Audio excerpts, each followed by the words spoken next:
O xardineiro dos ingleses, de Marcos Calveiro. As ameazas de seu pai non eran en balde, sempre se cumprían, e por iso estaba agora axeonllada sobre a lameira da Alameda.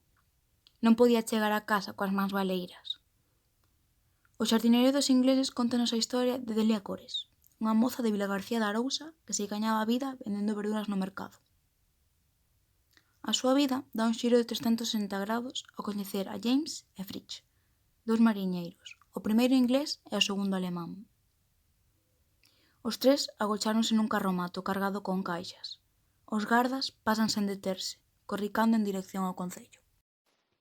Outro acontecemento moi importante da vida de Delia é o nacemento do seu fillo Delmiro. Delia fora nai solteira, cousa que non foi fácil.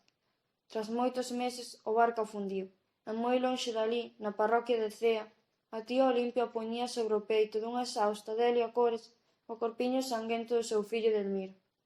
Isto unos aos tempos que se vivían, a chegada da Guerra Civil e da posguerra, época de gran represión en Galicia, de exterminio da poboación fiel á República, da vergoña, da humillación. Os primeiros e sanguentos días de agosto pasan moi devagar, como a cámara lenta, que é como acontecen as traxedias para os que as sofren. O libro tamén nos conta a investigación de Modesto, un escritor que quere sacar a historia de Delia e Delmiro á luz, que se sepa a verdade e que paguen todos os que seguían por ali libres.